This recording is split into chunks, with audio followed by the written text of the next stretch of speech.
तो जैसा कि लास्ट एपिसोड में हम लोगों ने देखा था कि हान फिंग और ली जिंग दोनों ही शुहुआ सिटी को ग्रेट डिजास्टर से बचाने के लिए यूक्योंग ट्रेजर को हासिल कर लेते हैं, मगर उस ट्रेजर को अनलॉक करने के बावजूद भी वो ट्रेजर ठीक से काम नहीं कर रहा था, क्योंकि शाओलुओ ने अपनी एनर्जी के जरिए उस ट्रेजर को पूरी तरह से करप्ट कर दिया था और वो अब पूरी तरह से अनलॉक नहीं हो रहा था। ये देखने के बाद वो लोग हार मान लेते हैं कि शायद अब शुहुआ सिटी को कोई भी नहीं बचा सकता, मगर हान फिंग हार मानने को तैयार नहीं था।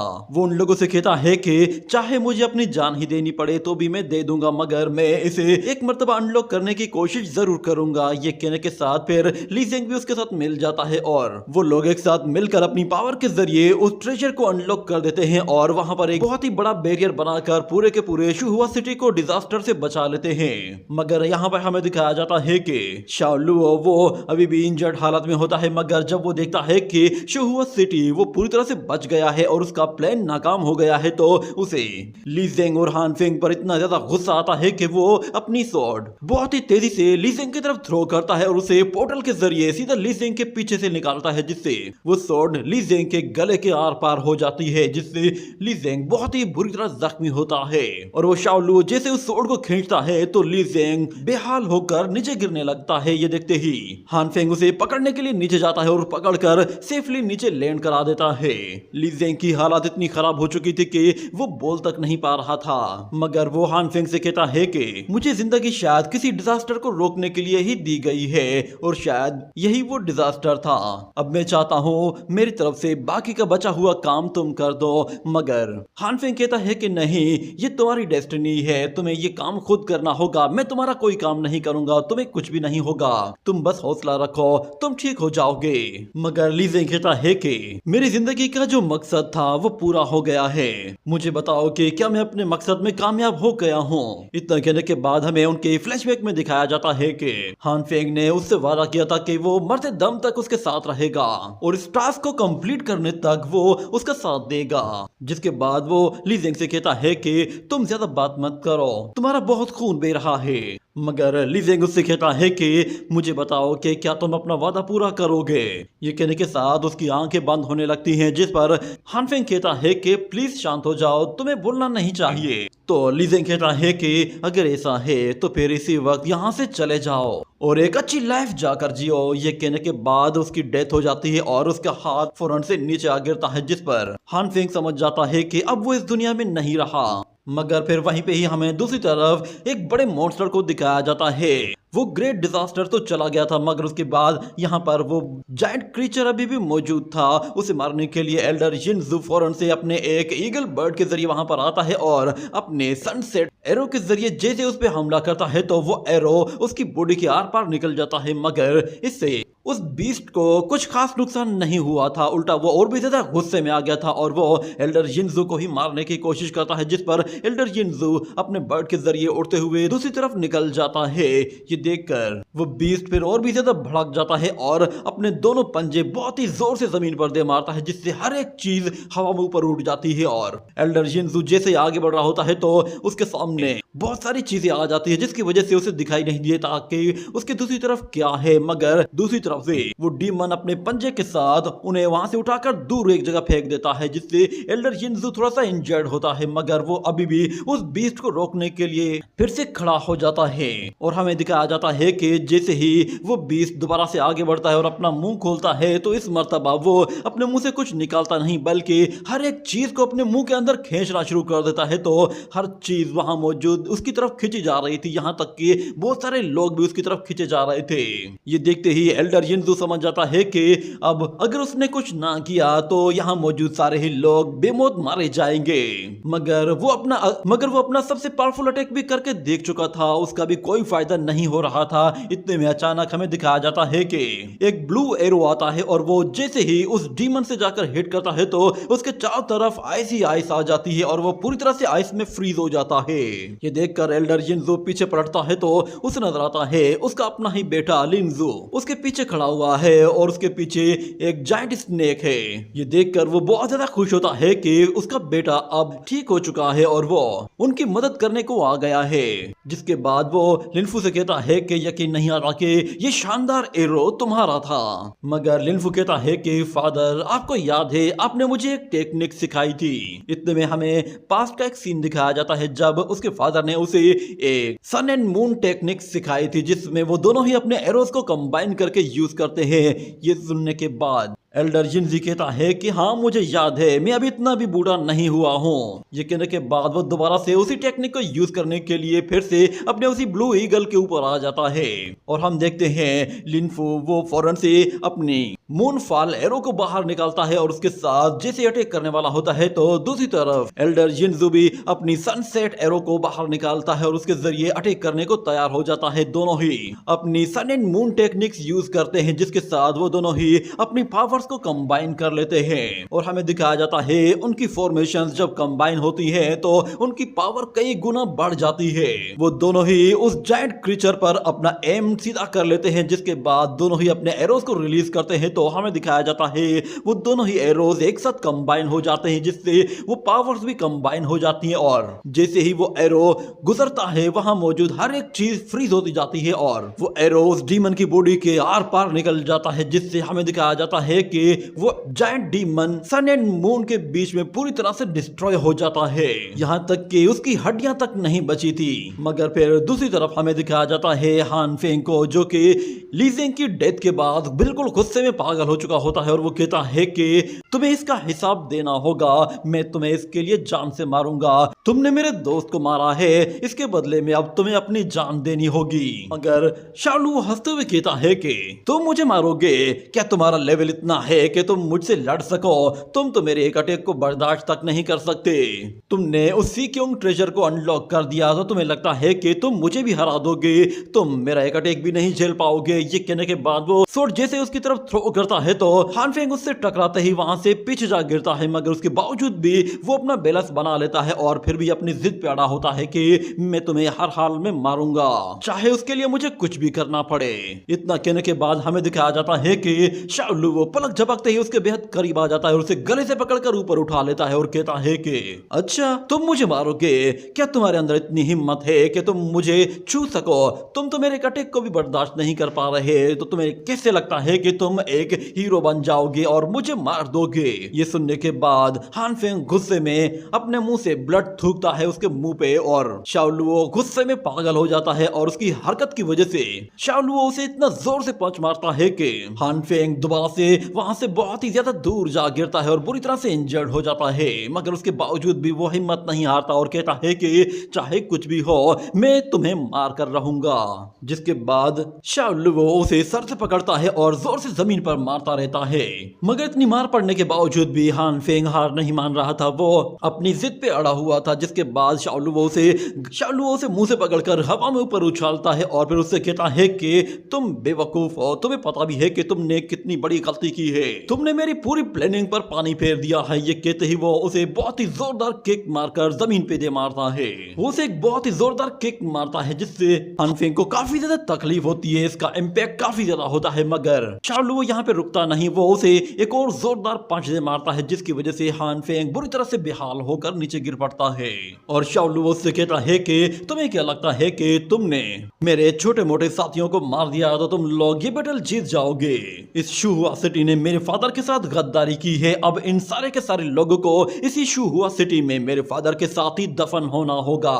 मगर हान फेंग कहता है मैं तुम्हें जान से मार दूंगा, पर शाओलुओ कहता है कोई भी नहीं बचेगा, मैं सबका खात्मा करने वाला हूँ। ये कहने के बाद हान फेंग अपनी फिंगर से उसे कुछ इशारा करता है जिस पर शाओलुओ हंसते हुए कहता है कि अच्छा तो ऐसा है, देखते हैं कि तुम्हारे इन उंगलियों में कितना दम है। ये कहते ही वो अपना पैर बहुत ही जोर से उसके हाथ पे मारता है और कहता है कि तुम्हें मारने से पहले मैं तुम्हारी हड्डियां तोड़ूंगा और शुरुआत में तुम्हारे हाथ से ही करूंगा। वो उसके हाथ को अपने पैर से जोर से मसल रहा होता है जिससे हान फेंग को तकलीफ हो रही थी, मगर उसके बावजूद भी वो कुछ नहीं कर पा रहा था। इतने में शाओलुओ फिर उसे लात मारकर फिर से दूर उछाल देता है और हान फेंग बिल्कुल बेहोशी की हालत में होता है, उसे पता भी नहीं होता कि अब उसके साथ क्या होने वाला है। इतने में एक किक उसके फेस पे आके लगती है जिससे वो फौरन से बेहोश हो जाता है और एक ऐसे ड्रीम में आ जाता है जहां पर उसे उसे अजीब से विजुअल्स नजर आते हैं और वो यहाँ पर भी अपनी जिद पे अड़ा होता है कि मैं उसे हर हाल में मारूंगा। मगर हमें दिखाया जाता है कि वहां पर उसका ग्रैंडफादर होता है और वो उससे कहता है कि हार मान जाओ, अगर तुमने अपने आप को फोर्स किया और ड्रैगन नेल्स को निकाल दिया तो फिर तुम्हारी कल्टीवेशन वैसे ही खत्म हो जाएगी, तुम्हारी मेरिडियंस भी डिस्ट्रॉय हो जाएंगी, जिसके बाद तुम्हारी किस्मत पूरी तरह से खराब हो जाएगी। मगर हमें दिखाया जाता है कि हान फेंग बचपन से ही ऐसा है, उसने कभी भी हार मानने को एक्सेप्ट ही नहीं किया था, जबकि उसके ग्रैंडफादर ने हमेशा उससे कहा था कि ऐसी सिचुएशन पर पीछे हट जाओ, मगर वो कभी भी इसके लिए पीछे हटने को तैयार नहीं था। उसके ग्रैंडफादर ने उसे समझाने के लिए हर एक तरीका आजमाया था, मगर उसके बावजूद भी वो हार नहीं मानता। उसके ग्रैंडफादर ने उसे बताया था कि अगर तुमने ड्रैगन लॉकिंग नेल को निकाल दिया तो तुम्हारी सारी मेरिडियंस बुरी तरह से डैमेज हो जाएंगी और तुम जिस मकसद के लिए पैदा हुए हो वो मकसद अधूरा रह जाएगा। इसीलिए कभी भी जल्दबाजी मत करना और अपने टीचर की बात मानना। मैं तुम्हारे लिए एक बहुत ही परफेक्ट सोल्यूशन ढूंढ लूंगा, मगर तुम्हें उन ड्रैगन लॉकिंग नेल्स को नहीं निकालना। जब भी ऐसी सिचुएशन आए तो बस खामोशी से सब्र कर लेना। ये सुनने के बाद हमें दिखाया जाता है कि हान फेंग अपने ग्रैंडफादर से कहता है कि मुझे माफ कर दीजिए, इस बार मैं आपकी बात नहीं मानूंगा, मैं अब इससे ज्यादा और इंतजार नहीं कर सकता। मगर उसका ग्रैंडफादर कहता है कि मेरे बच्चे थोड़ा सा ही इंतजार कर लो, बस एक मर्तबा हम लोग एक प्रोसेस कंप्लीट कर लें, उसके बाद फिर तुम जो चाहे कर सकते हो। मगर हान फेंग इसके लिए भी मना कर देता है। तो फिर उसका ग्रैंडफादर कहता है मुझे बताओ कि आखिर तुम कब वापस आओगे, क्या तुम्हें ज्यादा टाइम लगेगा? तो हान फेंग जाते हुए कहता है कि मैं वापस आऊंगा, या तो बहुत जल्द या फिर थोड़ा देर से, मगर मैं आऊंगा जरूर। इतने में हमें वहां पर ली जिंग का वही लोटस भी दिखाया जाता है जो कि उड़ते हुए सीधा हान फेंग की तरफ आ रहा होता है, और जैसे ही हान फेंग होश में आता है तो वो उस लोटस को पकड़ता है और उसके अंदर एक अजीब सी एनर्जी आ जाती है। ये देखते ही शाओलू वो हैरान हो जाता है कि ये सब क्या हो रहा है, ये लड़का तो इतना इंजर्ड था कि ये उड़ भी नहीं पाएगा, मगर उसके बावजूद भी इसकी एनर्जी बढ़ती जा रही है। मैंने इसे इतनी बुरी तरह से मारा है कि ये अपनी आंखें तक नहीं खोल पा रहा था। आखिर ये अपने पैरों पर खड़ा कैसे हो रहा है और इसकी बॉडी में ये एनर्जी कहां से आ रही है? मगर हमें दिखाया जाता है हान फेंग वो एनर्जी एब्जॉर्ब करते हुए अपने मास्टर से कहता है कि मुझे माफ कर दीजिएगा, मैं ड्रैगन लॉकिंग नेल को निकाल रहा हूँ। इतना कहने के बाद हम लोग देखते हैं कि वो फौरन से अपने शोल्डर में मौजूद उस ड्रैगन लॉकिंग नेल को निकालता है तो उसकी बॉडी पूरी तरह से ट्रांसफॉर्म हो जाती है और वो अपनी पीठ में मौजूद अपनी स्पाइन को एक सोड की तरह यूज करने के लिए उन्हें अपनी बॉडी से खींचकर बाहर निकालता है, तो वो स्पाइन असल में एक सोड में ट्रांसफॉर्म हो जाती है।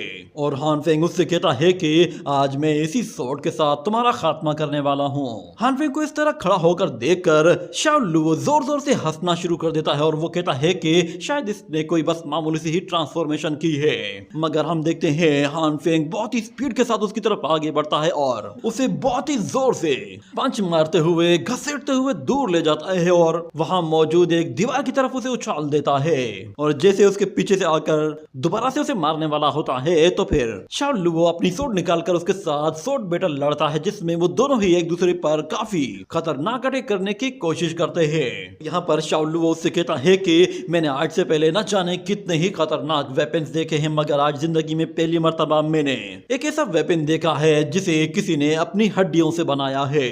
तो हान फेंग कहता है कि इन हड्डियों से बनी सोड को मैं तुम्हारी बॉडी में घुसा कर और भी तेज कर दूंगा। ये कहते ही वो अपनी सोड उसकी बॉडी के आर पार कर देता है, जिससे शाओलू को तकलीफ तो होती है, मगर उसके बावजूद भी वो जोर जोर से हंसना शुरू कर देता है और कहता है कि फाइनली अब इस लड़ाई में मजा आने लगा है, अब ये सब कुछ इंटरेस्टिंग होता जा रहा है।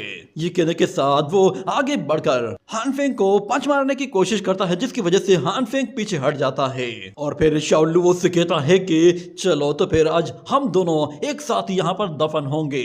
हम लोग यहाँ पर तब तक लड़ेंगे जब तक हम लोग अपनी पूरी सोल्स को ही जला ना दें। इस शुहुआ सिटी को डिस्ट्रॉय करने से तो ये कई गुना बेहतर होगा। मगर यहाँ पर हान फेंग उससे कहता है कि इतनी भी क्या जल्दी है, मैं तुम्हें इतनी आसानी से मरने नहीं दूंगा।